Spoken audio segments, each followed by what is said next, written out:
All right, everyone. Welcome to another episode of the TWiML AI podcast. I am your host, Sam Charrington. Today I'm joined by Robert Osazuwa Ness. Robert is a senior researcher at Microsoft Research, professor at Northeastern University, and founder of AltDeep.ai. Before we get going, take a moment to hit that subscribe button wherever you're listening to today's show. And of course, you can follow us on all social media platforms, including TikTok and Instagram at TWiML. Robert, welcome back to the podcast. Thanks for having me back, Sam. I'm looking forward to digging into our talk. It's been just over 3 years since the last time you were on the show. It's hard to believe that it's been that long, and you've had shall we call it a change of scenery? So why don't we take a minute and start by having you update folks on what you're up to nowadays? Sure. Yeah, I'm. So as you said, I'm at Microsoft Research, and my research generally focuses on probabilistic machine learning, and very much interested in the intersection between that and causality. I also work with some other causal inference researchers on uh, tools for causal reasoning. So this includes a library called PyY, which is an open source library, not of which Microsoft is a major contributor. There's other companies involved, and so making those tools useful for data scientists and analysts and executives who are trying to do causal reasoning and build causal reasoning workflows. Some of those tools are no code tools. And of course, doing a lot of fundamental research at the um, intersection of probabilistic machine learning, causality, recently large language models. It's generally speaking, how do we think about making formal algorithms for reasoning, including causal reasoning, more accessible to the broader public. This episode, of course, is part of our trend series. So we'll be talking about the research in the field of causality and causal modeling over the past year, and kind of the outlook from your perspective. But one question that I'd like to start us off with is your kind of general reflection on the space over the past year. I think the last time we spoke, it was right on the heels of Yoshua Bengio's System One, System Two talk at NeurIPS, which, in my estimation, put causality on the maps of and the minds and in the mouths of a lot of the machine learning and AI community. And then I think not long after that, we went into the pandemic, and there was a lot of desire to try to take advantage of causal reasoning and causal models in healthcare and things like that. Um, do you think that interest has continued to accelerate, or has it slowed down? I hear about it a little bit less, which is maybe where my question is coming from. Well, sure. I think after Yasha Bengio's talk, I think you're right in that it put it on the radar for a lot of machine learning researchers.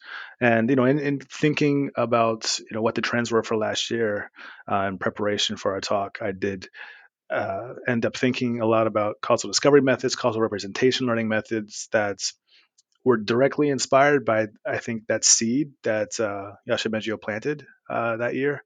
But also to your point, during the pandemic, I think a lot of people realized that uh, when you have a a so-called black swan event like a pandemic, a lot of your historic data tends to not be as useful as you would hope, and so I think the pandemic also, as people were scrambling to apply their expertise to solving problems in that space, people realized that okay, we need to have some model of some causal representations in our model, some model of intervention in order to understand, in order to adequately model, how we're going to make decisions and policy decisions with respect to epidemiology, as well as understanding the molecular biology of the disease.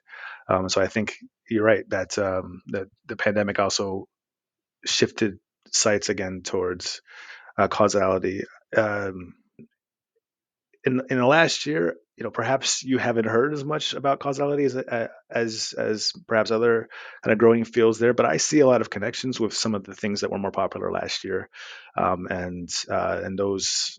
The topics that you've probably been talking with other guests about that were popular last year certainly were big themes in the causal workshops that we saw at the big machine learning conferences last year. And so I'm happy to dive more into those ideas. But I think no, I think broadly speaking, I think that there's a lot of momentum under pushing forward causal reasoning in the space of machine learning, and I'm excited about what's going to happen in 2023.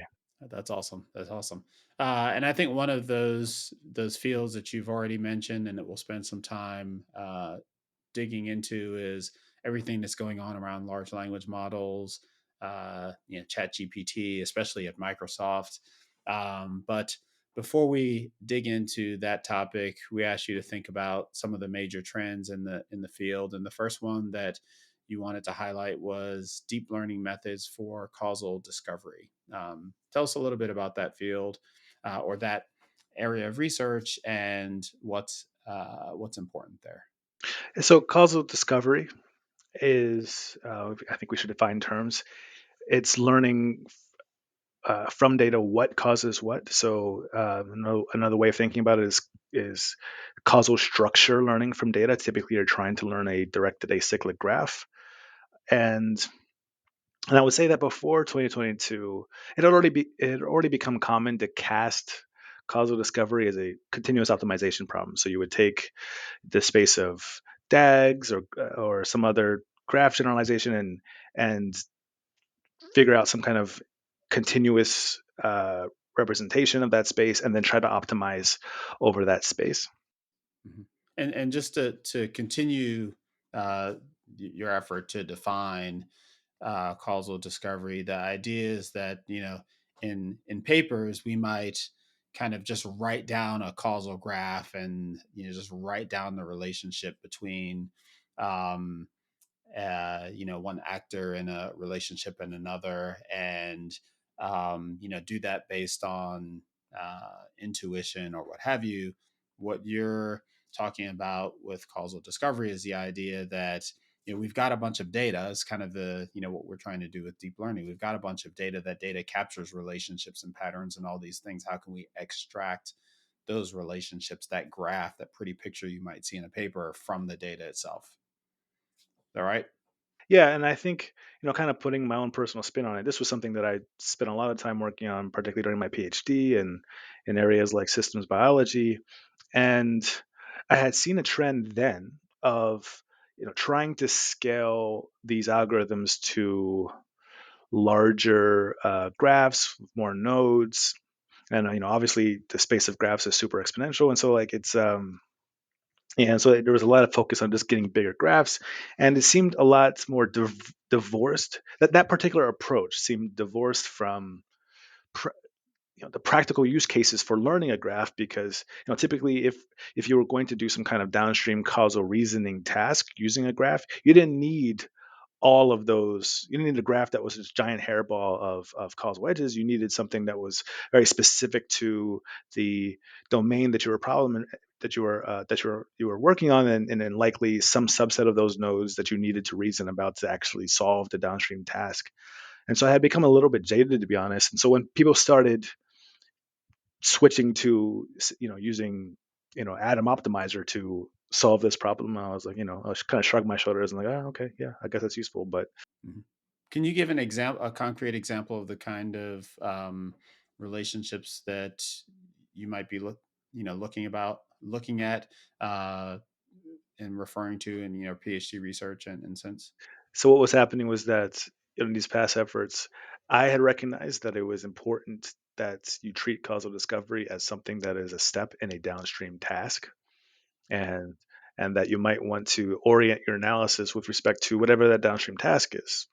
And so in the case of biology, it was something like drug discovery. If you learn a graph and then you want to reason on that graph to figure out where to hit the system with a drug, well, you learn that graph and there's some uncertainty around that graph.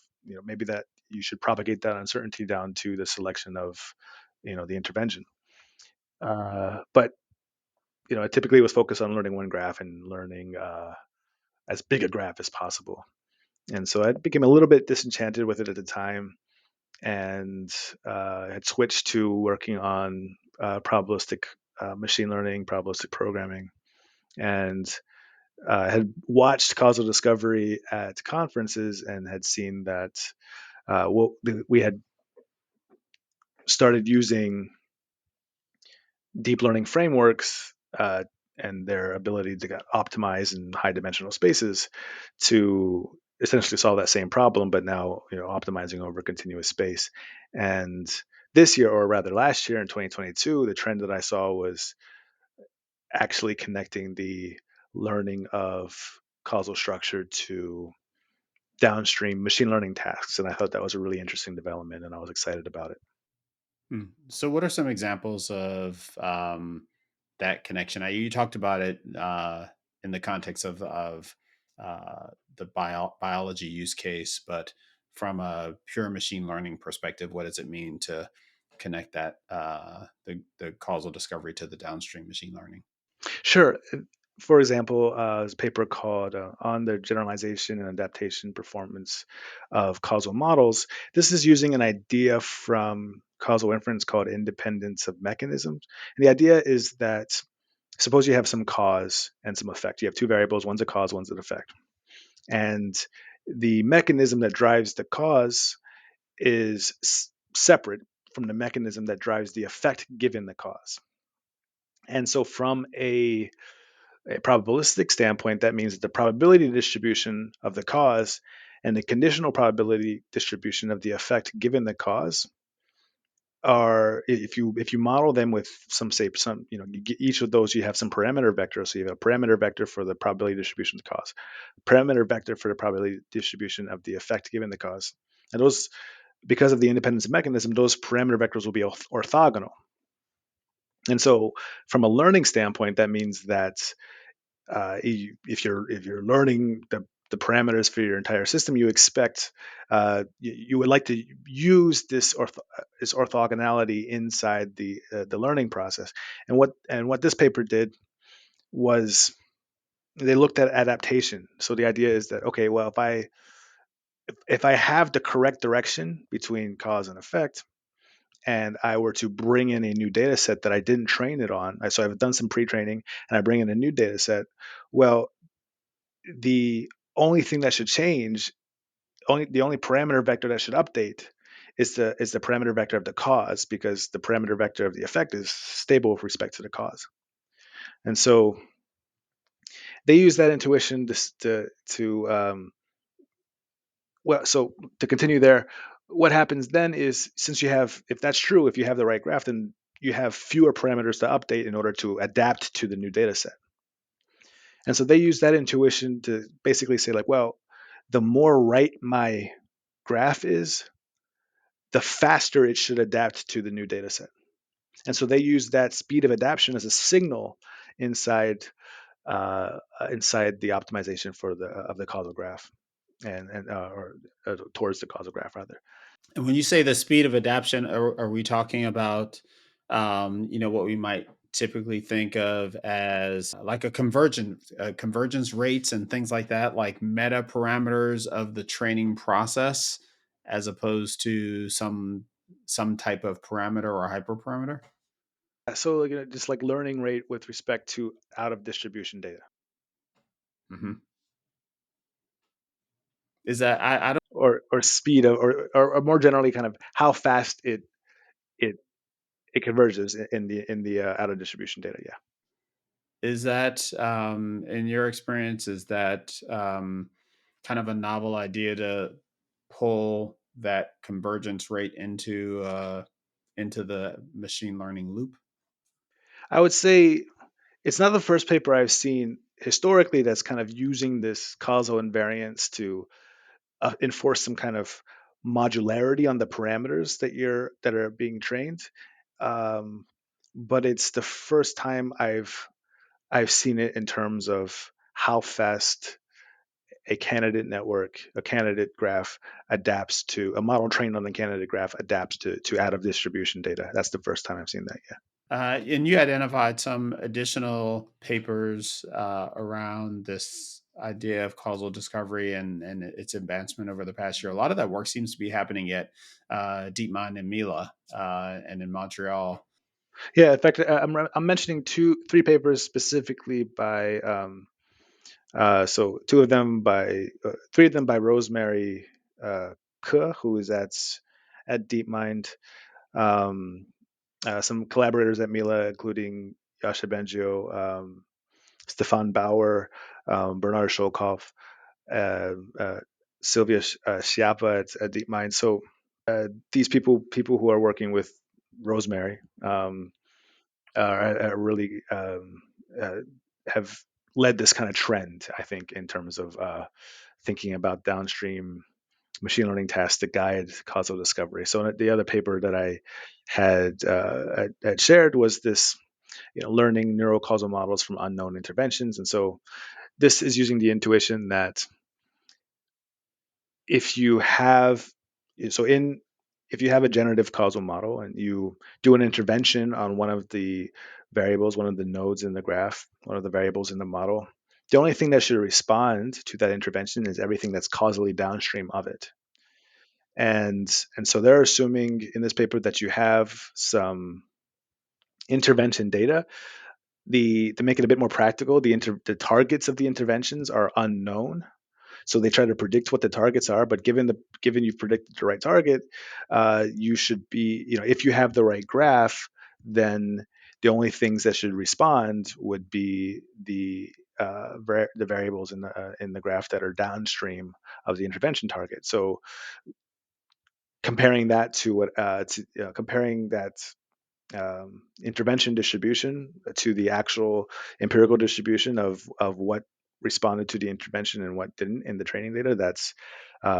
So they showed how you can learn causal graphs using that kind of signal. Does that make sense? I think so. So the idea is that the more correct your graph is, the less non downstream uh, the less effect a given intervention will have on nodes in the graph that aren't downstream of where the intervention occurs. Right. And I mean, if you had the right graph, if you had a correct graph, obviously they wouldn't be affected at all. But the more right your graph is, the more you expect, only things that are downstream to be affected. and so do they then somehow translate this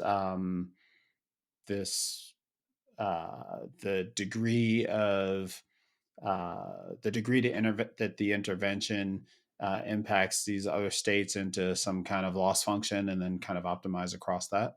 Exactly, and I think that this is when I learned causal inference. It was things are very binary. Like either you're right or you're wrong. Either you've gotten this. I mean, you were in causal discovery. You would just define some scoring function and then optimize over something like some kind of penalized likelihood of the data.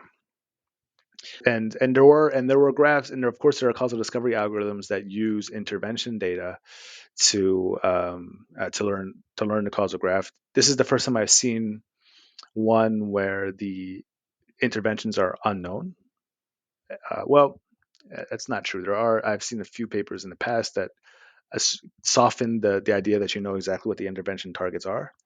But I would say like this one, it's kind of seamlessly integrated into a loss function that you would optimize in a unsupervised training procedure. And so I thought uh, that was quite novel. Yeah, to talk through if you've got, presumably you've got a known graph and you've got unknown interventions present in some data, and those unknown interventions, I think you said, are it's not only the nature and degree of the intervention, but also the where the intervention is occurring is unknown. Or am I is that too broad? Is there a simple kind of toy example that we could construct here to make it more concrete? Okay, let's think of of a randomized experiment, right? So randomized experiment. So let's say that my graph is that mm,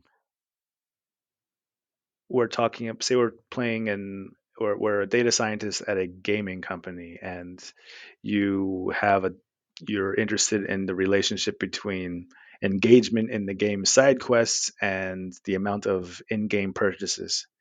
And there's a common cause there of whether or not you're a member of a guild, and people who are because people who are members of guilds tend to collaborate more, and thus maybe they engage in side quests less. And then people who are members of guilds might pay more for in-game pay pay different amounts for in-game items because they're going to share it. They're going to pull resources, for example.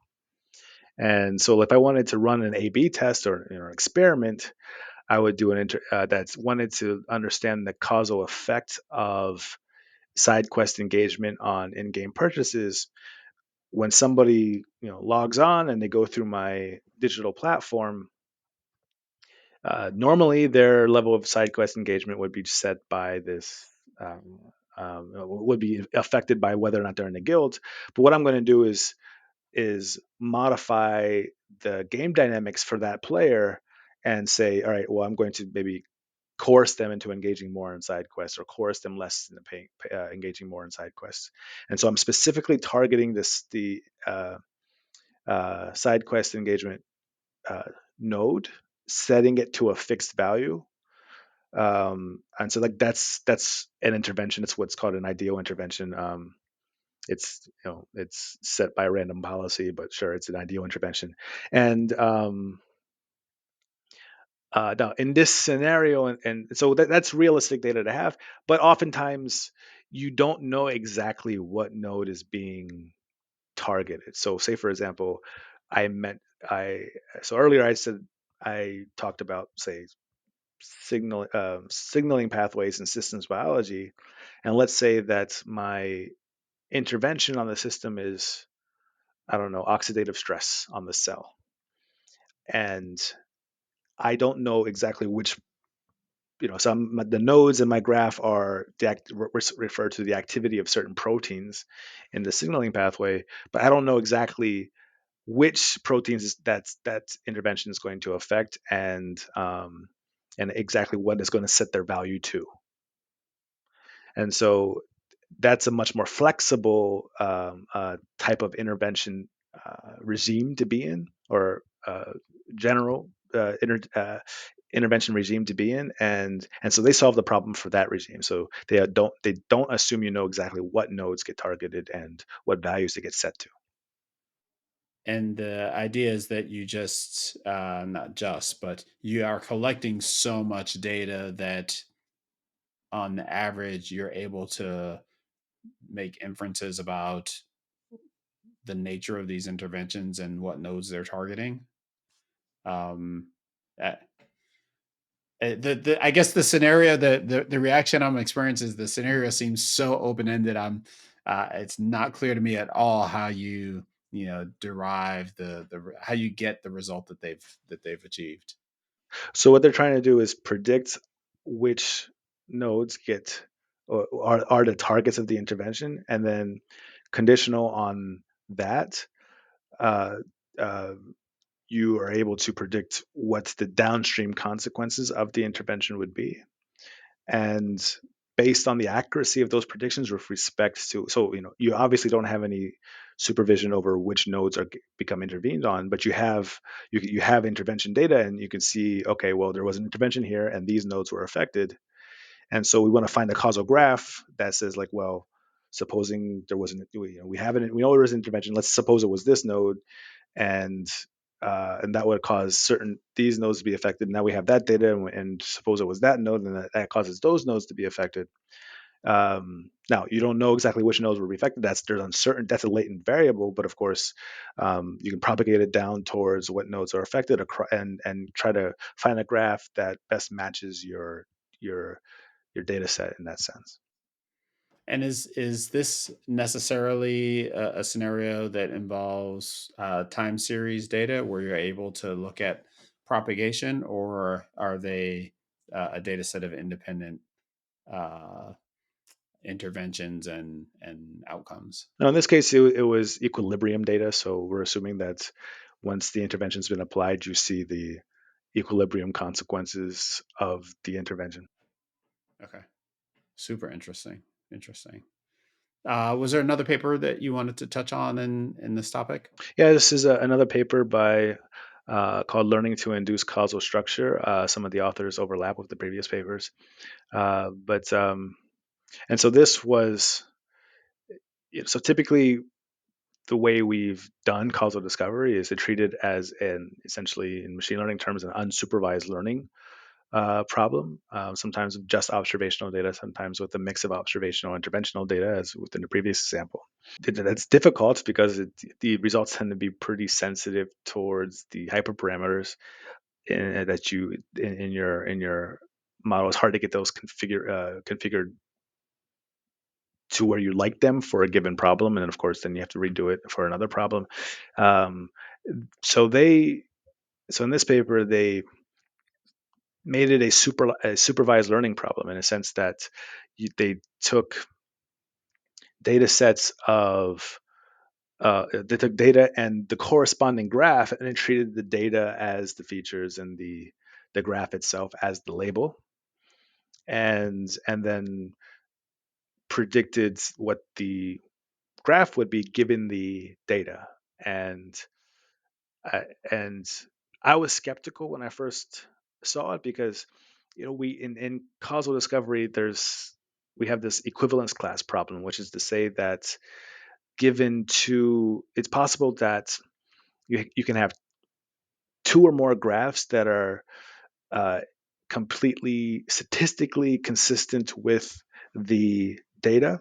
These graphs will have the same skeleton, but they'll have some of their edges will be going in different directions, so they're fundamentally different causal graphs.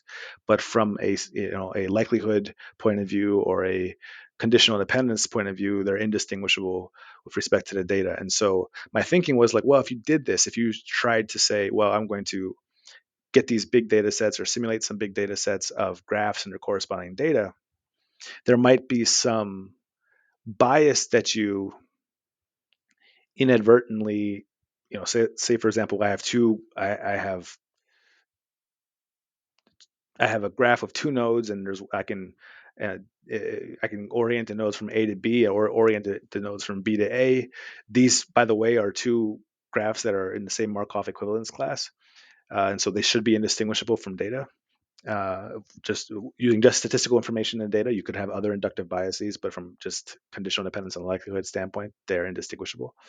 And but I might, if I say create some data sets that has these as examples, maybe I put in the AB node more often than the BA, so the AB graph more often than the BA graph because I like things to be alphabetical, for example, and like that bias. I was a little bit concerned when I read that bias would kind of pollute the approach, but they, based on the ablation and the sensitivity test they did in the analysis, that didn't seem to be a problem, and generally speaking, they got good results. Now, did they expect that to be a problem, and did they design their method to address that problem specifically? And if so, how did they approach it? Well, I mean, it's just a matter of making sure that you don't introduce that kind of bias into the data. Well, not necessarily for example, the alphabetizing issue, but just the the equivalence. Like, what is the method that how does their method avoid this issue of there being many ways to represent a graph from the same underlying data? Well, I mean, they can. So the easiest thing to do is just be aware of the issue. And so if you recover, you infer a graph, you you caveat it by saying like, well, this is true up to an equivalence class. So for example, like we do have representations for equivalence classes of graphs. So if you thought that this was a problem, you could turn a directed acyclic graph into something called a completed partially directed acyclic graph.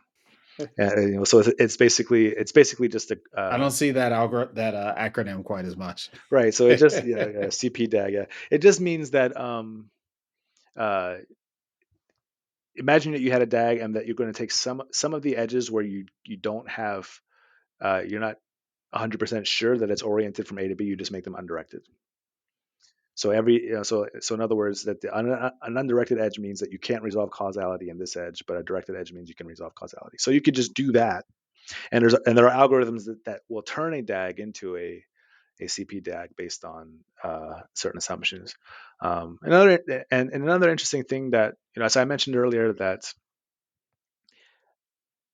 you might say, for example, be interested in a downstream task where you wanted to incorporate the uncertainty.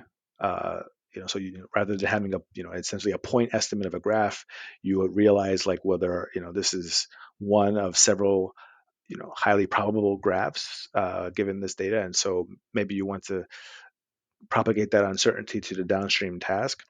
This approach use a transformer architecture to encode a joint distribution on edges in a causal graph.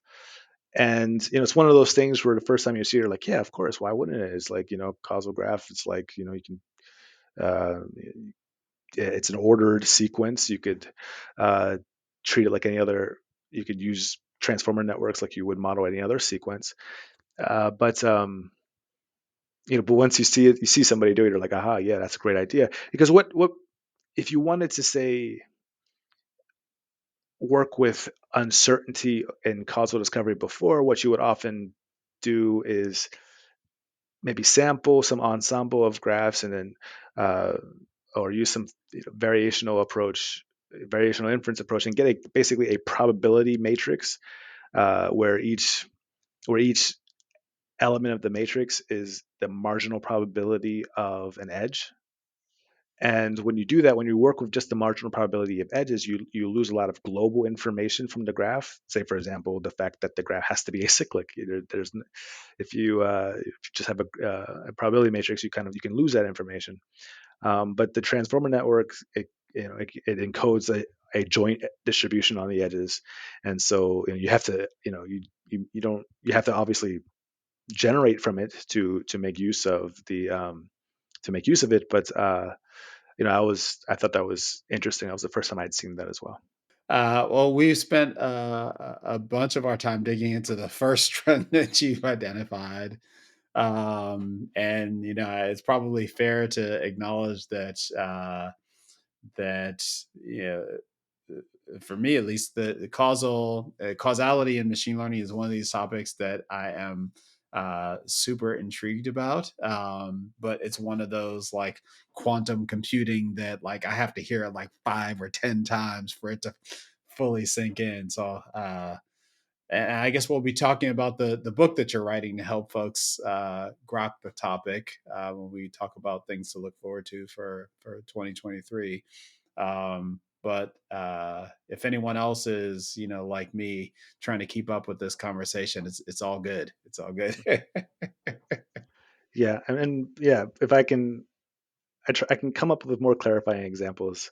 But yeah, please hold me to task in terms of trying to be as clear and give simpler examples if I'm talking too much in terms of nodes and graphs. And yeah, it's also it's a difficult topic when whenever you're talking about graphs, you kind of want to draw them. Yeah, But this is a podcast, and so there you have it. exactly, exactly. All right. So the next thing that you had was talking about providing causal inductive bias to models. What are you seeing there?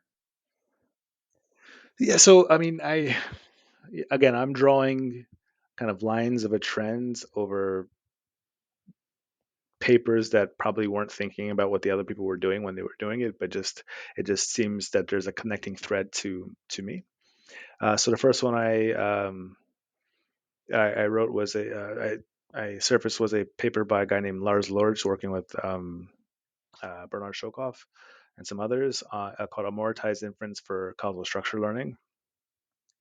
And so it's at its core is causal discovery paper using variational inference. What was interesting about it to me was that they were using simulators uh, to simulate the simulate data. So you have the simulator has a ground truth graph. You use it to simulate data, and then you train the encoder to map back from the data to the structure of the simulator, and and then that's uh, and then you use that artifact in downstream causal discovery task. And so, what was interesting about that to me was that uh, using a simulator, I think there's a lot of fields in engineering, in the sciences. So, what I think what scientists call process models, what engineers call simulators. Um, in systems biology, kind of wholesale models of organisms, gene simulators, protein signaling simulators. These these are ways that people encode knowledge, often from physical domains, about causal mechanism, and so using that to create the inductive bias for a causal discovery or any other algorithm, or any kind of inference task, but and you're wanting that inference to be biased towards the causal knowledge that's baked into a possibly black box simulator. I think that's an interesting direction. So you mentioned causal discovery in describing this work. Uh, let's maybe take a step back and have you kind of clearly delineate the that first trend you saw from this trend. My What I'm hearing is that first trend is you have a bunch of data and you want to pull from that data the graph, i.e., the relationships, the causal relationships that occur in that data.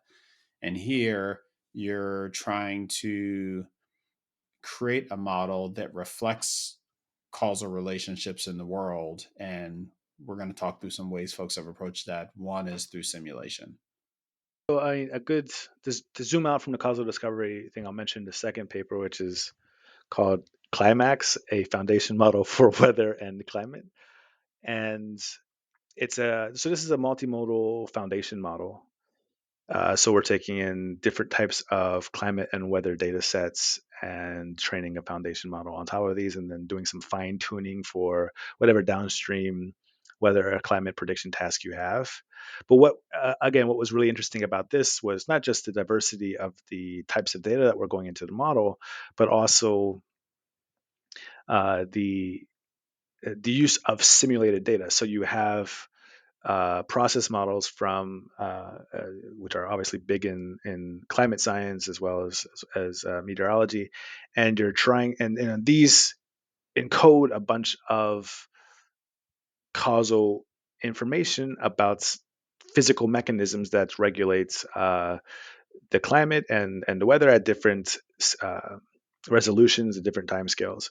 And so the idea that beyond so in causality we know that oftentimes just a set of interventional or observational data is not enough to learn a full causal model, but a simulator is essentially somebody's very finely um, I'd say kind of a causal model of a data generating process where they're rather than thinking in terms of graphs and edges, they're thinking in terms of the local level interactions between components in the system and the physical laws that regulate them. And in some cases, you can extend this to simulators of non-physical phenomenon, like you would see in a software like NetLogo, say for example, simulating how disease passes through a population, right, by kind of creating some rules for how people in that population interact. And so you can imagine that. So using that as an example, I maybe I don't. It's hard for me to come up with some kind of causal graph for how disease passes through a population, but I could write some simulation for how, like, this person, they leave their house and then they bump into that person, and there's some chance that they're going to spread the contagion to that person. Some people are super spreaders and some people are not, and you can kind of think about the causal system in terms of local level interactions, build that into a simulator, and then use that simulated data to essentially uh, create the training data for your foundation model, especially if you can combine it with other sources um, of actual data. And what's interesting about that to me is you can control how that data is simulated, right? So therefore, you can make sure that you are simulating data from uh, that's getting that's from across the manifold that you would need to actually learn a faithful causal model. And so that's I think, we could talk about that more in kind of trends for 2023, but I I think that's an interesting, exciting area of research in terms of how can we we have these simulators. It's a billion-dollar industry, um, but there is already a lot of work in using machine learning models to build surrogates of simulators, particularly those that are expensive to run. And so it's kind of a natural extension to kind of want to build causal machine learning models that are surrogates of simulators, and and make sure that you're not just approximating the simulator, but you're also being intentional about the causal knowledge that you extract, or the causal information that you extract from the simulator. Hmm. What is it about the nature of causal models that makes it such that you can know enough to build a simulator of some kind of effect, but you are unable to build the causal model that you can build just by mapping what you know that went into the simulator isn't useful, isn't sufficiently useful, that you wouldn't just do that directly. So one is a when you build a simulator, you can just, number one, stay at at a very low resolution, right? You can just think, you what are the basic, for lack of a better word, particles or entities in my system, and how do they interact? Now, the causal question that you might ask might be at a higher level of abstraction, but you could always simulate data and then figure out some way to aggregate that data so that you can think about what the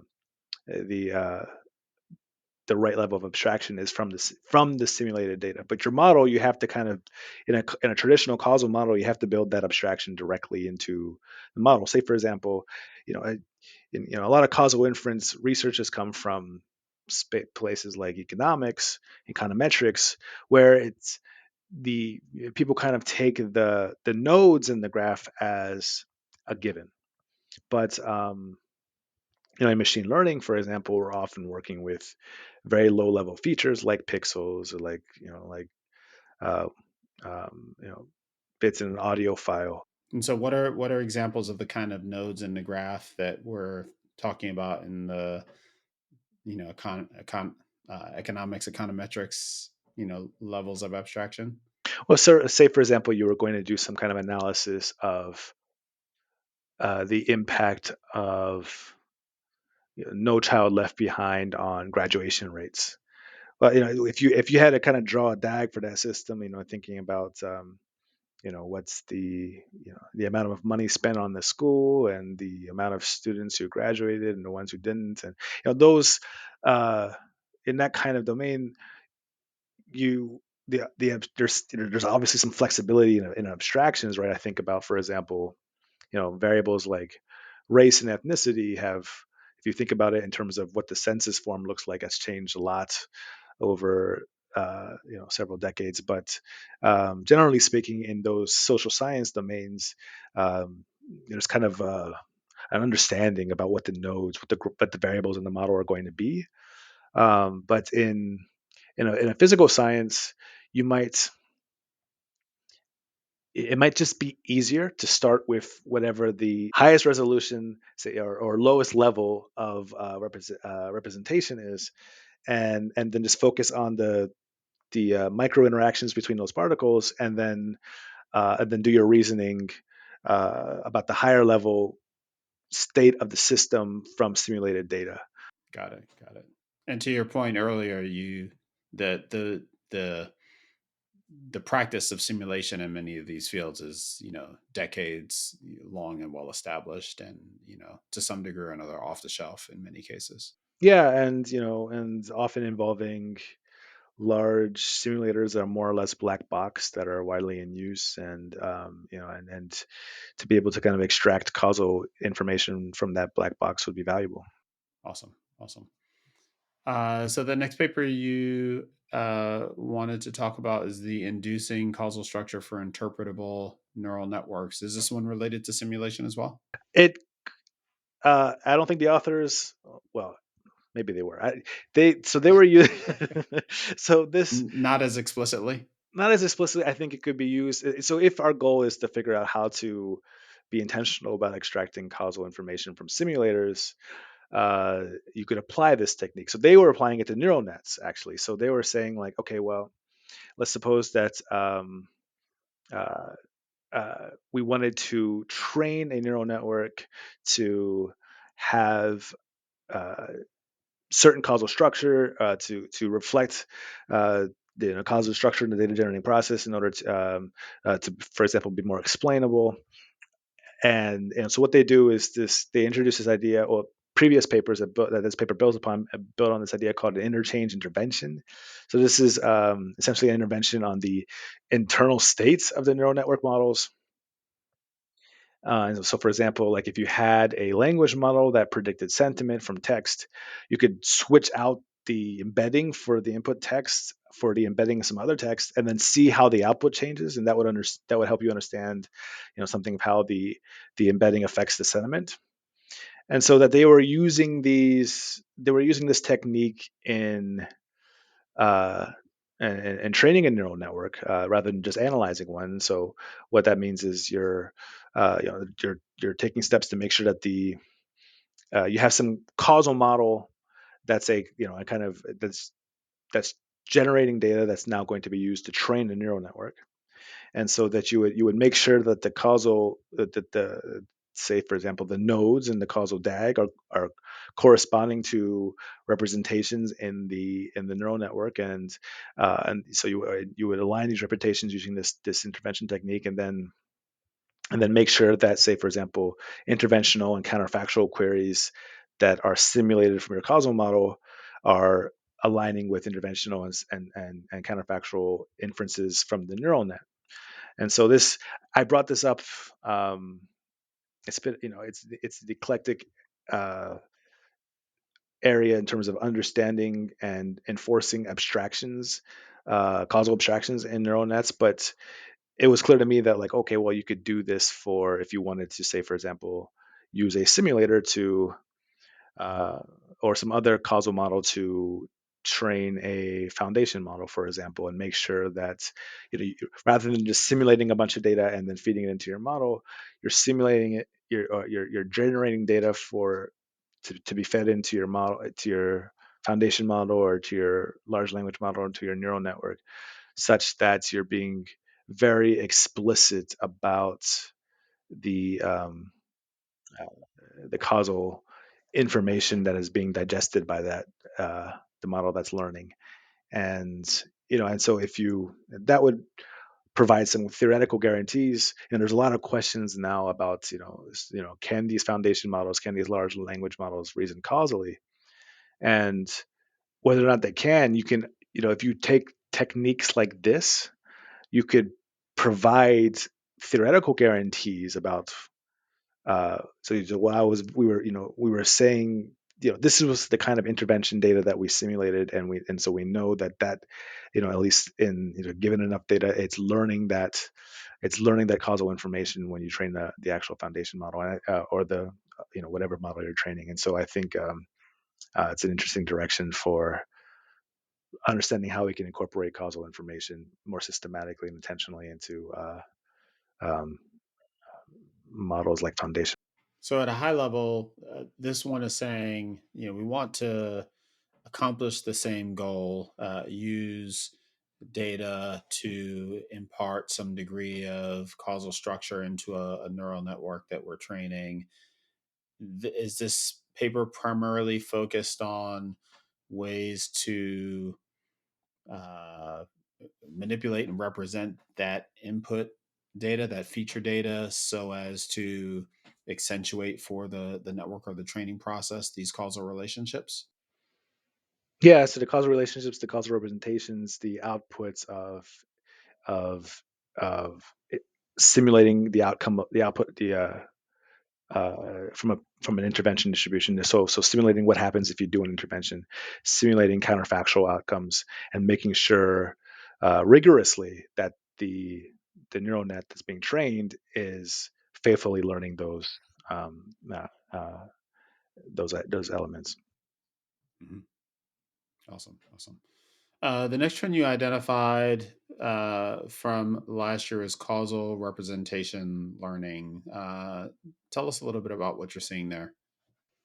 Sure. So, I mean, for people who are new to the space, it's causal representation learning is the problem of learning uh, latent representations and from uh, low level, high dimensional data that correspond to causal objects in a data generating process. It's it's connected to, say, previous work in learning disentangled representations, and has a big has a large roots it has roots in independent components analysis. What I think in terms of trends, we I don't think we've seen any huge applications of causal representation learning yet, but I think we're moving there steadily.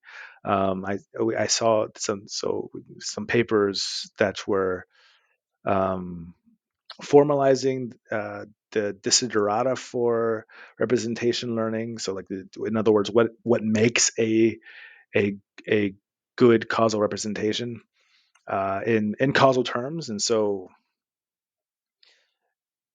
and once you do that, what that allows you to do is causal inference theory to be you can be basically a lot more formal in terms of how a good causal representation ought to behave. And so in other words, this the talk of what makes a good representation becomes a lot more formal and a lot less hand wavy. It enables you to understand exactly if and when you could learn that representation from your data. I think in the previous research on desiderata, there was people were trying to hack at this problem, even though there was some evidence, and then and then later on some papers that were showing that it was actually uh, not solvable from at least in a unsupervised observational data setting.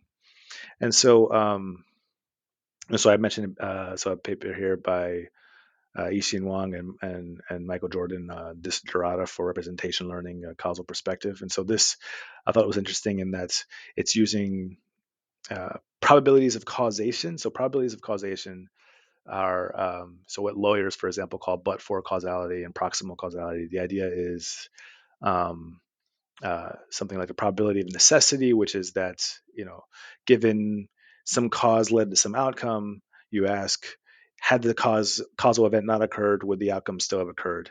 And a probability of sufficiency, which is what's the probability that that statement is true?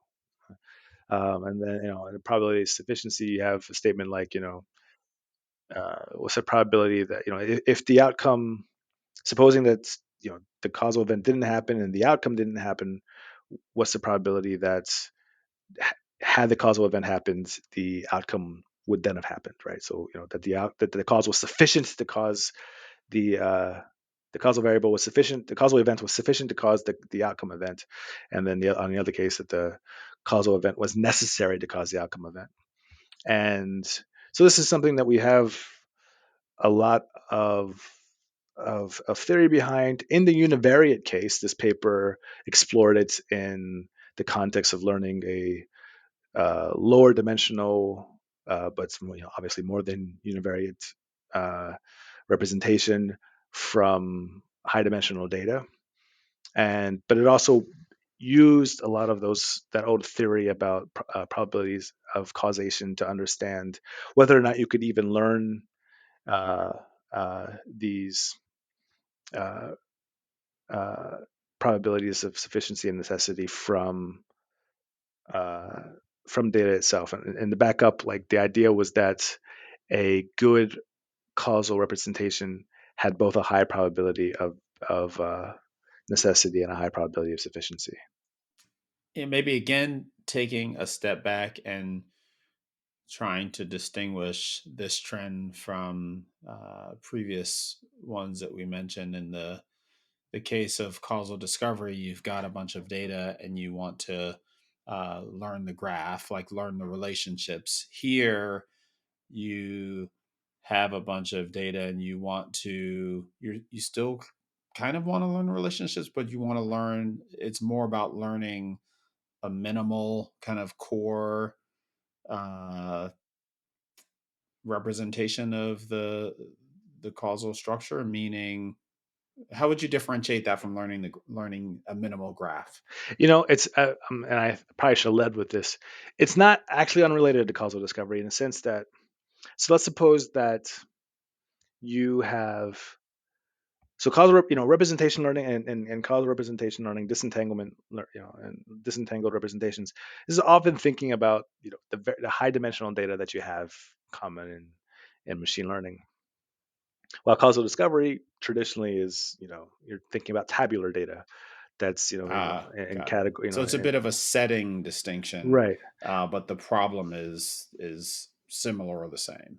Yeah, and so like you can think, right, so you can think most causal discovery algorithms don't assume any latent variables, or and in particular they don't assume latent causes. So that's, you assume, what in causal inference we call sufficiency, which is that, of you have a set of observed variables and that there are no common unobserved causes for those observed variables. Hmm. And Kind of a uh, IID type of assumption. yeah, exactly. And that's or conditional IID. Um, so you for example could assume that you had some latent variables and that's the observed data is conditionally IID given those latent variables, and then try to learn what those latent variables are. So I would call that a type of a causal representation learning, insofar as you're trying to learn, so you have a if you have a vector of 10 observed variables, and you're trying to learn, say, a smaller vector of 2 or 3 or 4 unobserved causes that some of these observed variables share. And the causal representation learning problem is essentially that, but now extended to pixels, for example. And so I think kind of, linking the two and just saying, like, this is, that these are essentially similar things, like, you're trying to learn some latent variables that are latent causes, and you're hoping to learn the causal structure between them. uh, that's a kind of causal representation learning on ordinary tabular data, and I think that's actually a really important direction, because not everybody is working with, high dimensional videos and this and that. Sometimes you just want to do good data science and learn causal. In fact, if anything, one of the biggest problems of traditional causal discovery is it assumes there are no latent variables, which is almost never the case. And so I mentioned here a paper from Kun Zhang at Kun Zhang's group at CMU, called the identification of linear non-Gaussian latent hierarchical structure. And so again, this is exactly that. We're taking tabular data, we're learning some latent causes, and we're learning the causal structure between those latent causes, and relying on linear non-Gaussian assumptions in order to get the math to work. And it's using observational data. And so, I think that's another trend that we're kind of seeing in causal representation learning, in terms of, can we kind of simplify the problem a little bit in order to um, understand what the causal limitations are, and try to resolve those first before scaling it up. Does that make sense? Yeah, in the sense that yeah, you're not trying to simplify it so much as to, as to the causal discovery types of problems that we were talking about earlier, but given the high dimensionality setting, what are the core elements? Is there some core element of causality that you can identify? The way I think about it is like this. In one mode of research that I think has been very successful in deep learning is to essentially uh, brute force a practical problem with a lot of compute and a lot of data, and try try different architectures, try different configurations, try different activation functions, just try different setups of the problem until you get something that works. So essentially trial and error. And then once it works, you do something like an ablation study to figure out what is Why it driving works, or why it what's the works. thing, right? Right. Yeah, What's the what's the thing? thing? And then can Yeah. you, can you reduce it down to that thing and then write a the thing is all you need paper, right?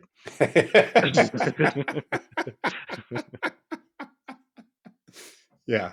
But that's difficult to do when causal reasoning is involved because you don't know if when it's not working, you don't know if the reason it's not working is because the causal problem is not identified. In other words, it's ill posed given the data and your causal assumptions, or if it's because of some of the other problems that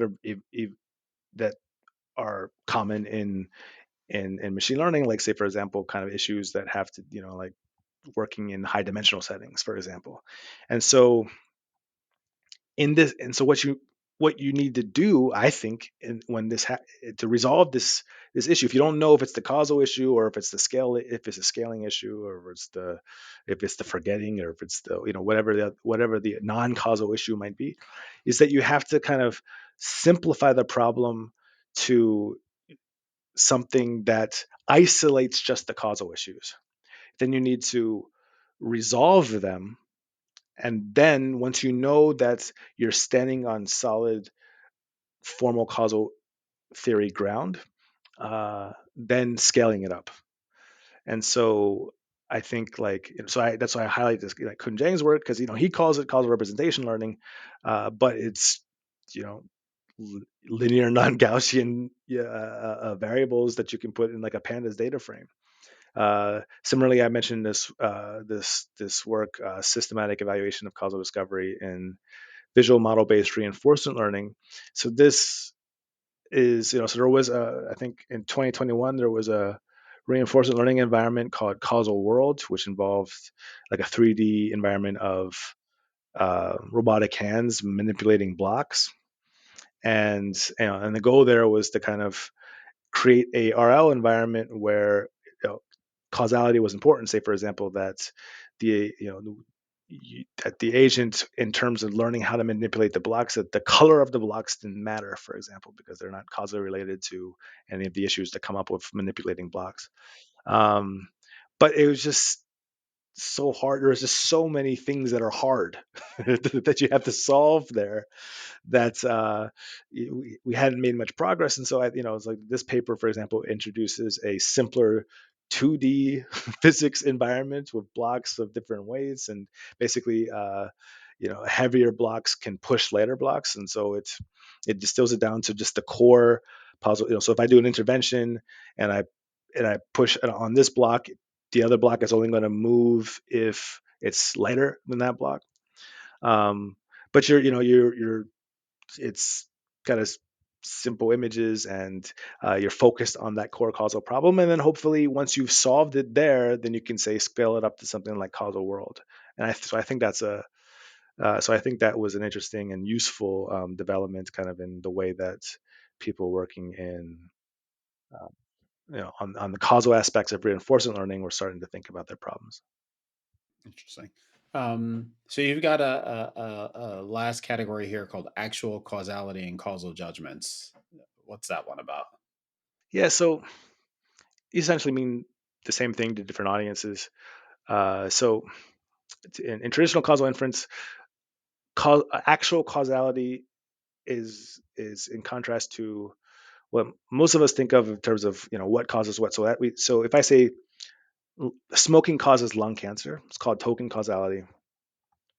But if I, for example, observe a dead person and I say, well, um, this person died of lung cancer, uh, and I'm interested in, was it the smoking or was it, for example, the smog or the hereditary predisposition to heart disease, for example. So that's actual because you're talking about a specific instance as opposed to one concept being causal to another concept. In terms of, instead of talking about what variables cause what variables, you're talking about what events cause what events. And causal judgments refers to which of those?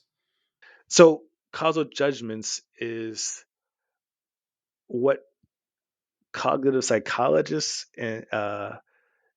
refer to how humans reason about actual causality. So in other words, it, from a causal inference standpoint, it's funny that in the causal inference research, actual causality is kind of developed quite slowly, in the sense that what happens um, we're interested in, is from a causal standpoint, if we say, like, if there was somebody who was smoking in the woods and there was a forest fire, if you draw, like, the presence of oxygen inside that as a node in that DAG, there's no way of looking at that and saying, like, no, the smoking in the woods was more of a causal factor in this outcome than the presence of oxygen, just because oxygen is always there.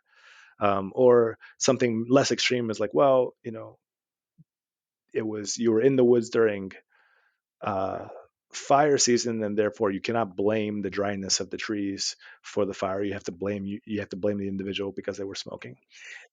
A causal, kind of graphical causal inferences had trouble dealing with that, and they came up with and people came up with these ways of quantifying actual causality using graphical causal inference. But the way that research kind of developed was that you would come up with some approach to it, and then somebody would come up with a counterexample, something that's obvious to a human, that's, no, in this case, clearly this thing is at fault, but this quantitative method from causal inference literature fails. And so what people do is they go back and they add nuance to their definitions and to their of actual causes to accommodate this new thing, and then somebody comes out with another thing, and then you have to update it again. And by the end of at the end of the day, the definitions of also of actual causes in a graphical sense tend to get a bit weird, because now you can see how it's just expanded to accommodate all kinds of edge cases. And at the same time, there's this literature from computational cognitive scientists who are trying to understand how it is that humans make causal judgments. So they observe that humans are really good at, say, observing some outcome event. Say, for example, a bunch of blocks has fallen on the floor, a bunch of milk has fallen on the floor, and then figuring out what happened. In fact, sometimes eerily good, right? Like if you have kids and you kind of walk into the living room and you see some kind of scene, and you can just make instant conclusions about what what unfolded to get here, and it's not clear how we do that. Um, and so uh, and so what this approach to research tries to do is say, like, okay, well, let's come up with some set of, say, causal narratives where we kind of vary different factors in the causal narrative, show it to do a study with some undergraduate students or some Turks, and ask them how they judge, how they make causal judgments, how they make attributional judgments, how they assign responsibility, how they assign blame in these situations, and then quantify the statistical properties of these responses, understand break them down into, they've designed the questions so that they can kind of understand what the key variables and how humans make these judgments are, and then they build a computational model of that process. And so in the papers I list here, so I mentioned a paper called a counterfactual simulation model of causal judgments for physical events, and then a follow-up paper, what would have happened, counterfactuals, hypotheticals, and causal judgments. And so, the idea here is that they they came up essentially with the idea that humans imagine counterfactuals in their head. In other words, they mentally simulate counterfactuals. So what to understand this, imagine some billiard balls on a table, and then I roll a billiard ball towards a pocket, but it hits another ball, and then I ask a human, say, hey, if that other ball had not been there, would the original ball had gotten in the pocket? That's a counterfactual question.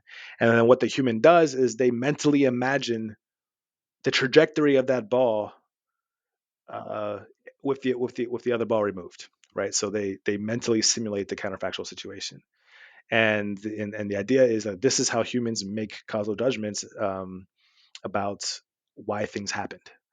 And so and we see this in law, right? So like again in law, I mentioned, but for, probabilities and necessity and sufficiency. Lawyers call this but for and proximal causation. That you're trying to understand guilt of a of a of a for example a criminal somebody who's on a defendant in a criminal trial by asking like, well, would this bad thing have happened had they not done this act, right? Um, was the bad thing they did sufficient to cause this bad outcome?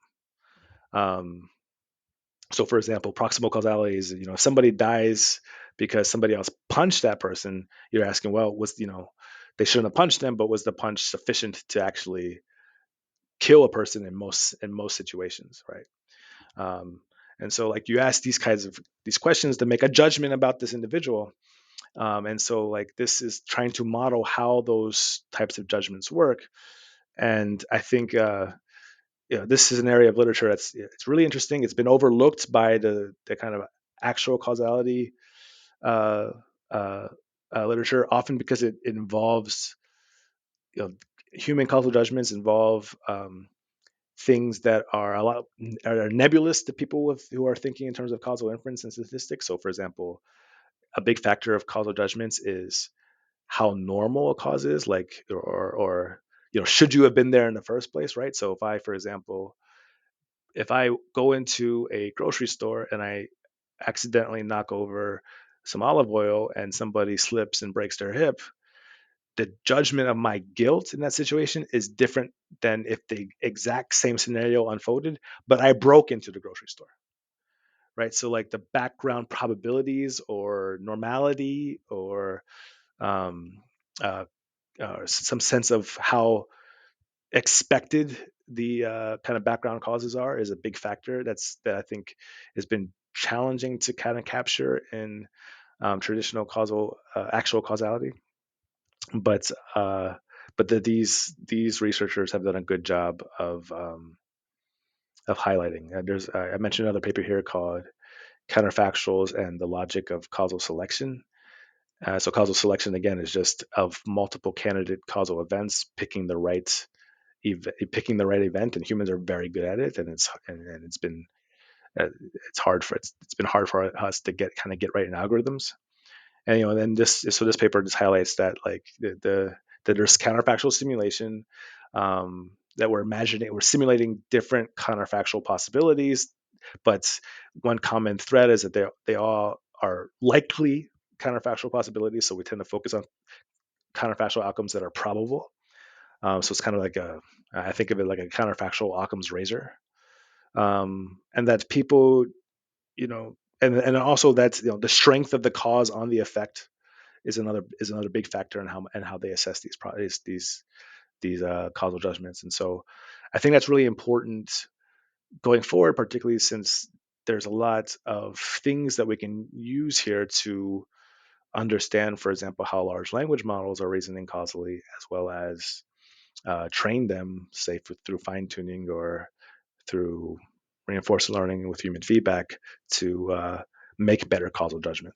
Are the papers you identified uh, generally of the um, kind of cognitive science perspective, trying to uh, understand how humans are making these causal judgments, or are they kind of methods paper? I thought you mentioned simulation in here, which kind of suggests a method. Hey, we observe this in humans. Let's try to do something approximate in computers and see if we can get some interesting result. So these papers, often the authors are publishing in both machine learning and in cognitive science conferences. The A lot of times the kind of structure of the paper is, um, here's how we think uh, causal reasoning in humans works. We're going to design a study uh, with humans to evaluate whether that's true, and then we're going to build a computational model that can essentially replicate these results. So, in other words, building a model of the algorithm that happens in the human head. And uh, yeah, Interesting, interesting. Um, awesome, awesome. Well, that we covered a lot of ground. Those trends are all, I guess, maybe one way to kind of net this out is that the entire field, well, maybe this last one was a little bit different, but a lot of what you talked about was, hey, we've got a lot of data. What can we learn about causal structure from that data? This is kind of a big driving theme in the field right now. And you've identified some specific areas that we've made progress on that recently. So let's switch gears a little bit and talk a little bit about some of the tools, open source projects, benchmarks, anything that you've seen of note um, uh, that folks may be interested in checking out. sure. So I encourage people to check out the PyY library. Again, this is an open source library. It's kind of grown beyond Microsoft research and has active involvement from our collaborators at Amazon, and is it's being used both in research and in industry. We recently mentioned that causal representation learning work from Kun Zhang's group at CMU that was implemented in a package called Causal Learn that's now been added to PyY. And so you have a few causal discovery, causal representation learning options, and that's in that suite of libraries. A I want to call out a really cool package. Doesn't get a lot of play, called Why Not, or pronounced Why Not. It's lowercase y and then zero. It's a causal inference library that implements identification algorithms. So identification algorithms. So if you've heard of the do calculus, for example, the do calculus is how you prove that some causal uh, question that you want to answer can be identified and estimated from, well, just identified from your data, and then you can think about statistical estimation after that. But and so these and then those rules, like the do calculus, are, you can there are algorithms called identification algorithms that will just do that reasoning for you. And I would say that with the exception of an R package called CFID, you didn't see a lot of these algorithms like just accessible and as open source until Why Not came around. And so so there's regular ID algorithm, there's something called ID star, and then there's conditional ID star. Those are all implemented in Why Not. So again, if you're interested in understanding identification algorithms and causal inference, that's the Python library to go to. I also included a link to that I mentioned, that there's a simplified version of the causal world reinforcement learning library. It's called Causal MBRL. So I included a link there. Um, there is there was a big paper called Beyond the Information Game quantifying and extrapolating the capabilities of large language models that had like about a billion authors on it. But it's it's a set of benchmarks for evaluating large language models, and a it has several benchmarks related to causal inference and causal reasoning. So if you're interested in the intersection of causality and large language models, I think this would be the first place to look in terms of finding good benchmarks to evaluate. How about on the like on the commercial side? Are we seeing commercial application of some of the trends that you're identifying, or new tools that are making it easy for folks to use causal modeling? I mean, obviously, the we're commercializing foundation models, right? And so obviously the big advances in large language models that we saw last year. I mean, I'm at Microsoft. Obviously we had a big announcement about um, uh, incorporation of GPT into Bing and Edge recently. I think going forward, we're going to see a lot of really impactful developments in terms of productizing these models in the space, as well as developing new foundation models. And some of those foundation models will um, be, well, some of those foundation models, like the large language models, will already be surprisingly good at reasoning causally. And then, of course, we'll be developing new foundation models that where we can actually be pretty intentional about causal reasoning during training and in terms of the data that we provided, using simulators, for example. I think that started last year, and that's going to continue to be a trend. When you say those causal models will be good at reasoning causally, are you speaking about causal models that causal models beyond GPT-3, for example? Or even GPT. So if you go to this to Bing's new chat service right now, and you ask it to say, "Hey, I'm interested in the causal relationships between uh, smoking and lung cancer. Give me a DAG that represents that's a, give me a causal DAG that involves the causal relationships between smoking and lung cancer," and it will give you a DAG, and it will be pretty plausible. That doesn't necessarily say that it's doing causal reasoning. Just it could have just found a DAG somewhere. Yeah, and so And like, remember the DAG to some degree. so my personal observations is, so this, I think we're gonna, maybe a prediction for this 2023 is that we're going to have to get a lot more precise about what we mean by reasoning. Um, but but I think, from my observations, I've seen that that the language models learn what causes what, and call it, say, common sense causal knowledge, that it's learning from kind of statistical uh, regularities and statements of causal relationships around the the training data.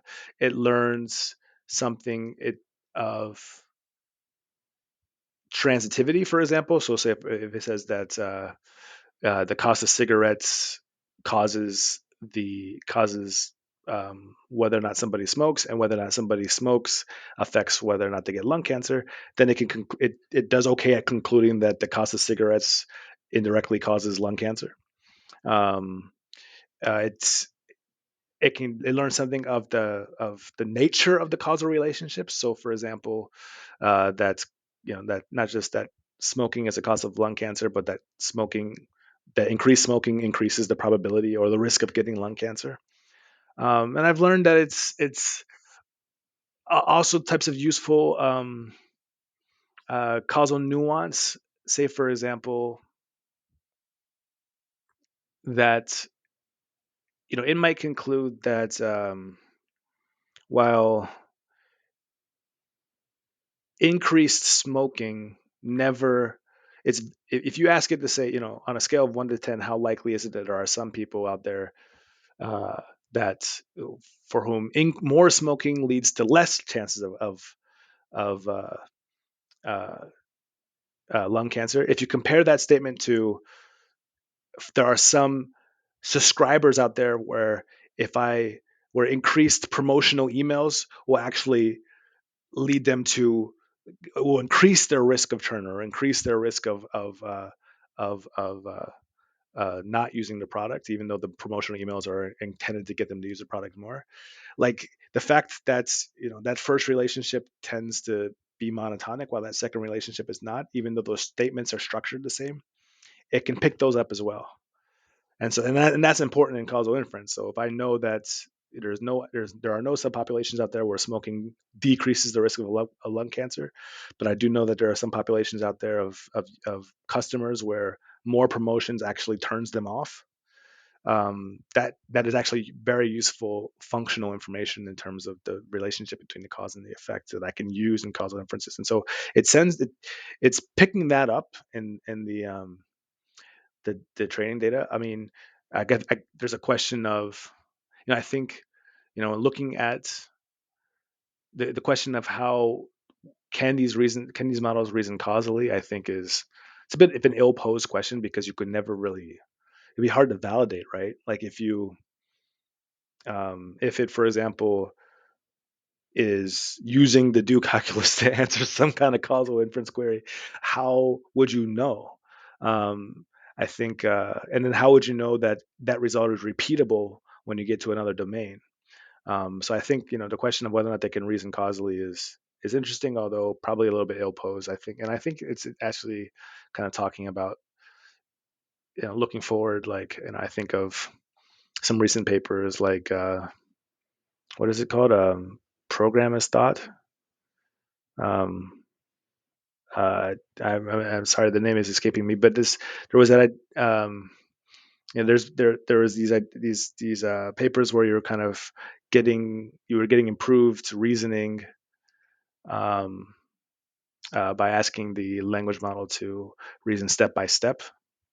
A program of thoughts prompting. Program and thoughts prompting. So like these program and thoughts prompting was, right, rather than saying being using natural language to reason step by step, kind of can you can you move it to some symbolic language, and then that's executable, for example, in a programming environment, and then have it enumerated steps or train it to enumerated steps in terms of that symbolic language.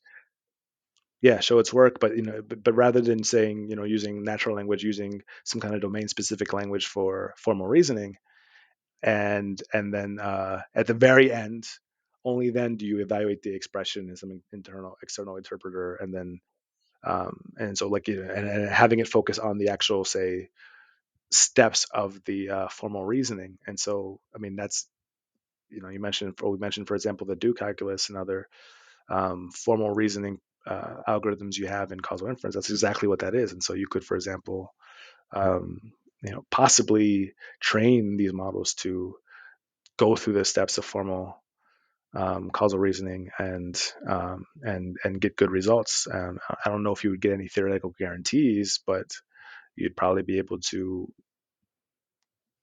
build something useful with it. So when you think about the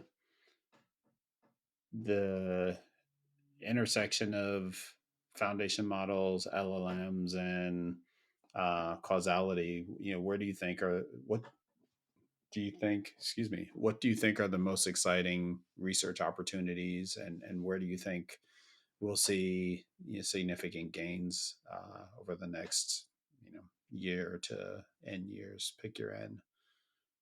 Sure. I think there's a lot of low hanging fruit in terms of combining causality with these large language models. So I think it's like I just said, like if I just mentioned, like I can go into Bing Chat and get a graph. I can also ask it to take that graph and implement it for me in Network X, right?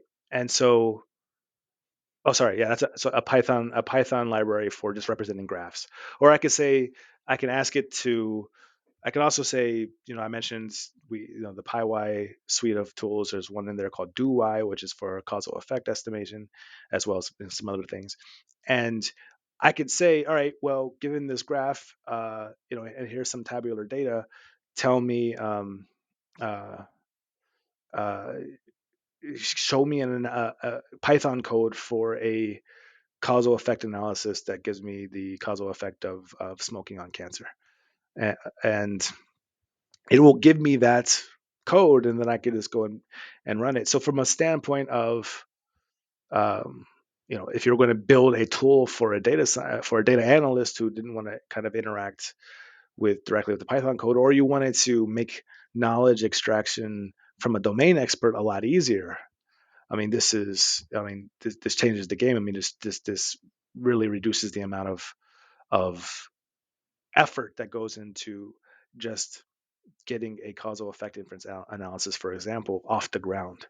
And so I think and that's probably obvious to everybody right by now. I mean, somebody, a colleague of mine named Amit Sharma, and then I'm sorry, he recently kind of published a tweet about how you could.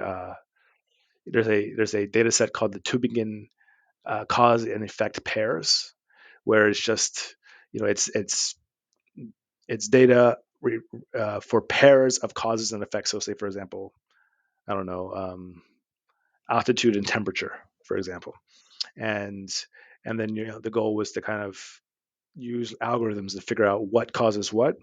You can throw away the data and then just ask about these pairs to large language models, and it gets very high accuracy in terms of what causes what.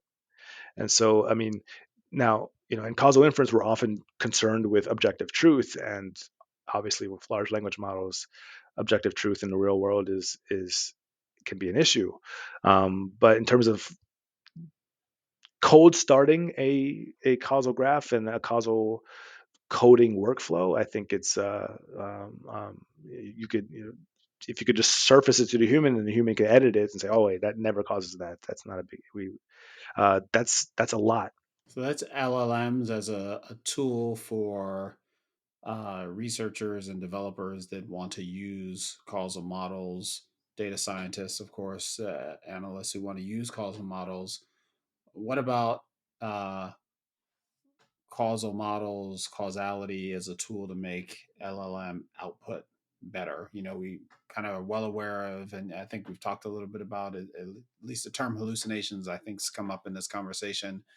Um, LLM output is not perfect. One would think that if we've got this set of tools around causality that's sufficiently developed, we can somehow couple that with LLMs to get them to produce better output in some way. How do you see that? How do you see that kind of playing out? It seems kind of obvious, right? Like if you um, the way large language models are probabilistic. They're a model of the joint distribution on language, and and what they're doing is, one way of thinking about that is they kind of maybe compress a bunch of regular causal relationships um, in the world into some latent representation, and then based on that they generate causal statements that are plausible in some world, if not true in this world. And it actually something where I love that. like, if it's not true in this world, it's true in some world. And it's like, and like I said, we were talking about counterfactuals. Is like, yeah, you're reasoning over different possible worlds, and some of them are more likely than others, and some of them in one world things actually happened. And so, I mean, This sounds like the thing that an LLM would say as its own apologist. and so like I think you could have a causal model in some sense be an ombudsman for the causal for the veracity of what's coming out of these models. I mean, particularly if, for example, it can generate something, and then you can ask it to say, okay, put that in terms of some domain specific language that I can run through this causal validator, this causal fact validator. That's and maybe it's not a causal model. Maybe it's like a um, knowledge base. Maybe there's some kind of something going through a an SMT solver or a theorem prover, right? We have a lot of um, we have a lot of useful algorithms for reasoning about with constraints or about like causal factor fiction, and it seems obvious that you would, and since large language models are so good at generating code, that you would want to pair these together. So I think that we'll see a lot of developments there in the coming year. And again, that seems to me to kind of, I think for a lot of folks it's obvious. I think there was a paper, A star search with it was something. Maybe you have to look it up for your show notes. But it was a large language model paper that was modifying the decoder with heuristics for some downstream outcome. So in other words, rather than just saying generating some code, generating some text, you could and then rejecting it if, for example, it wasn't true. You could maybe intervene in the actual decoding into the generated text directly. Um, I think that this particular paper was focused on the A star search algorithm, but there's no reason why you couldn't say, for example, use it uh, to define heuristics that had you avoid uh, words that you didn't want the algorithm to generate, or to assert facts that based on some prior knowledge to be untrue. So, for example, using some attached in some way model as opposed to um, prompting as a way to guide the model's output, like hidden prompting or starter prompts or things like that. I think you would use all of these in concert. I mean, like so. I mean, if you look at the new service we have with Bing, like it's using Bing's search technology to augment both the prompt and the results, right? And so I think it probably the future products that are using, say, for example, formal causal reasoning or other kinds of formal algorithms it probably has that type of interplay.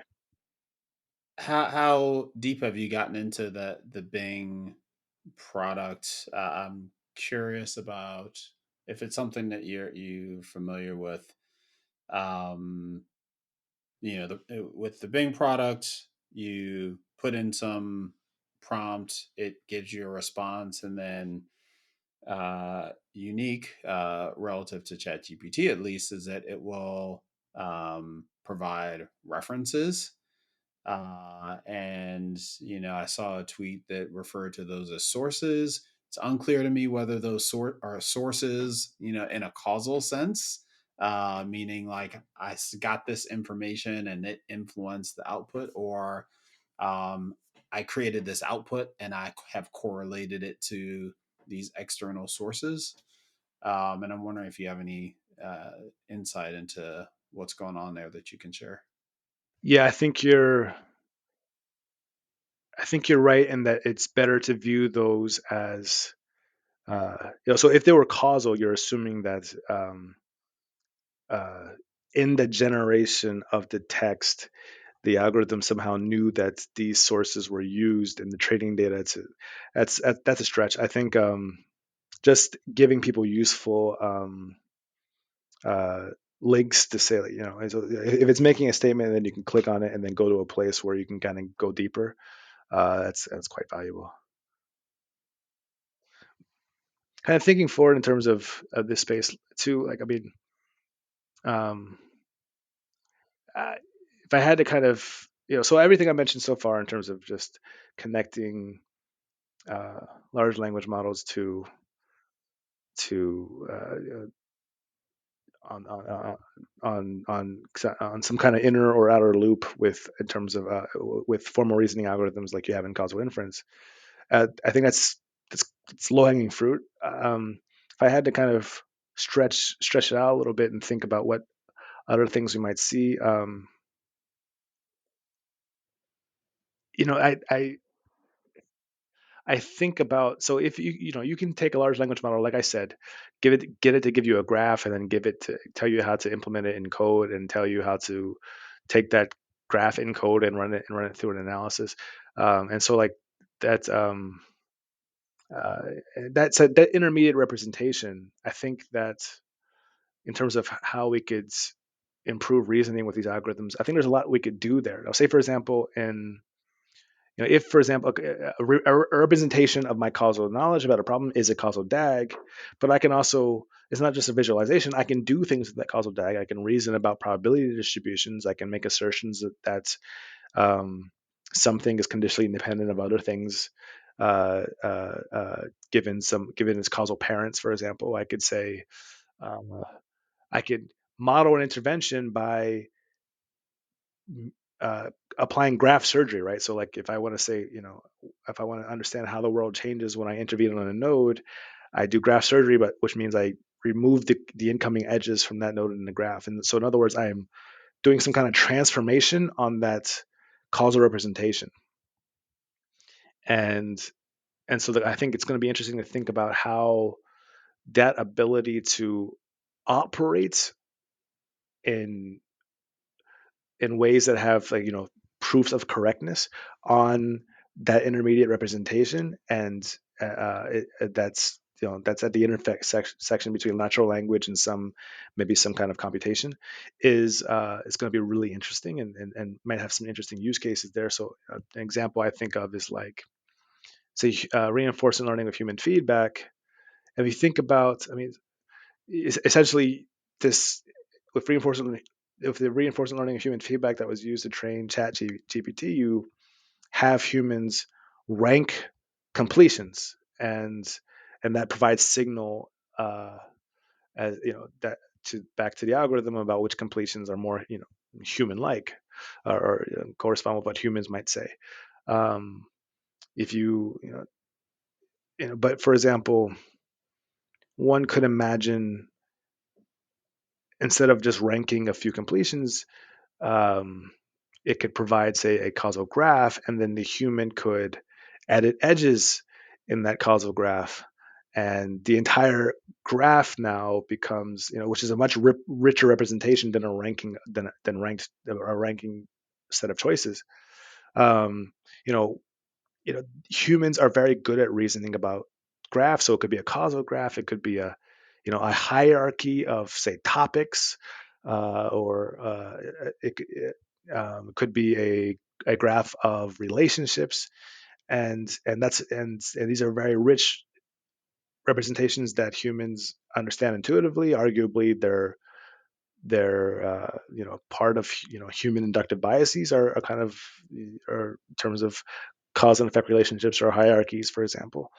And if you could, say, for example, feed that kind of information back into the large language model or the foundation model, using rather than just the ranked list, that could be perhaps a more powerful reward signal that you can provide to improving these models. And that's just kind of one way of thinking about it. Like, another one might be, if, for example, like I said, you could generate I could ask the large language model to generate a uh, a graph for me. Then I can ask it to change that graph to represent some intervention, or I can ask it, and if, once I can do that, if I can potentially ask it to do some pretty advanced causal reasoning by chaining together a bunch of graph operations on that graph, and then getting to something that's perhaps better than uh, the kind of the informal causal reasoning that you would find in a natural language corpus.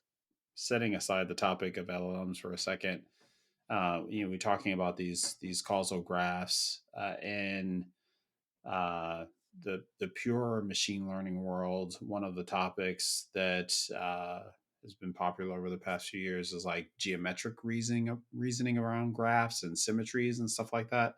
Is that is that a thing in causality, or or is the only thing in common with those two things just the word graph?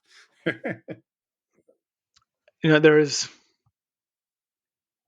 I think that is important in graph neural networks, and there is some intersection between causal graph and graph neural networks. So yeah, I think there is some connection there, although I'm not sure how well I can speak to it. Hmm. All right. Um, you identified an interesting use case that you've seen emerge this year, SayCan. Can you talk a little bit about that? Uh, yeah, so SayCan is, as I guess, yeah, you call it a use case from Google, and so so this was for using large language models with robotics, right? So the idea was that you would take the large language model and ask it for uh, a set of instructions for how the robot could solve some problem, so it could execute some task, right?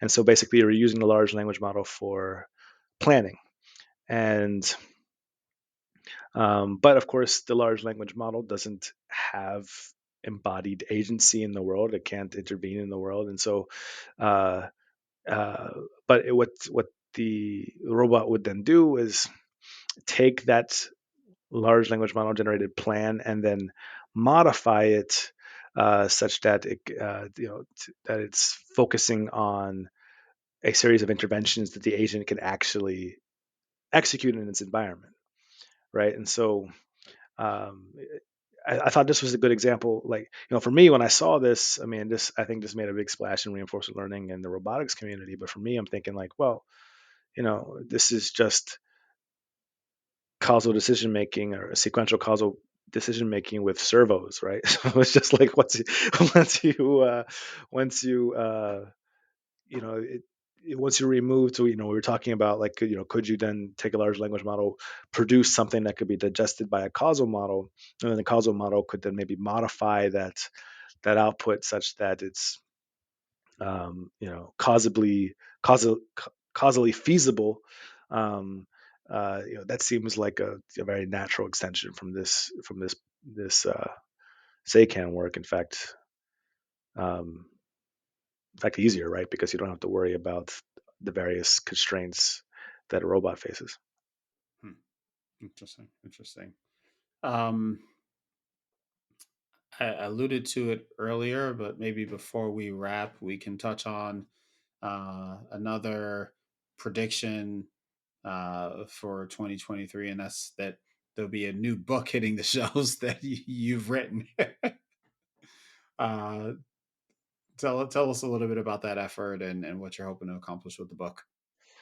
Sure. Yeah, I'm writing a book called Causal Machine Learning, and yeah, you mentioned at the beginning of our talk, like this, how a talk by Yasha Bengio kind of opened the idea to the causal machine learning. Oh, sorry, the machine learning community that that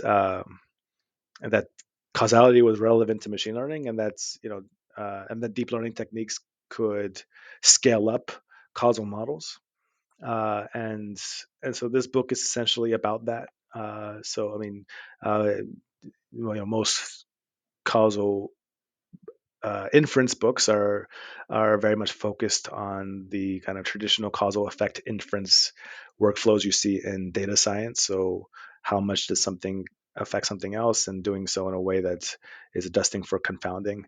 And obviously, I cover that, but I want to make sure that you can do it using probabilistic machine learning models in tools like PyTorch, and that the inference algorithms that we've built using these deep learning tools, like variational inference, for example, can be leveraged to do the kind of statistical heavy lifting of of causal inferences. This allows you to kind of focus on um, the understanding how causality works, implementing it in machine learning code using PyTorch, uh, and leveraging people's experience with these machine learning and deep learning tools to solve causal problems, and of course understand the interplay between machine learning, particularly deep learning, and causal inference. Awesome, awesome. And along those lines, you through your company, All Deep, have taught or have developed and taught a number of courses, um, and have done so via the TWiML community in the past as well. Like, do you have any courses coming up that folks should know about if they're, hear all this conversation and are inspired to learn a bit more? Yes, yeah. So we still run our causal machine learning course. We have a probabilistic machine learning course that's essentially grew out of the causal machine learning course for all the things having to do with probabilistic inference and modeling and machine learning. That's uh, I couldn't focus on in a causal machine learning course. So this is it's a lot like Kevin Murphy's book, essentially those types of topics. So variational inference, variational encoders, normalizing flows, and Bayesian hierarchical models and latent variable models. And we're also working on a course on building products around large language models.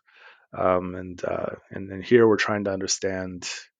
So this won't this is I'm offering this at Northeastern University to graduate students, and then once we kind of figure out how well it's going and kind of smooth out the rough edges, and we'll offer it to professionals.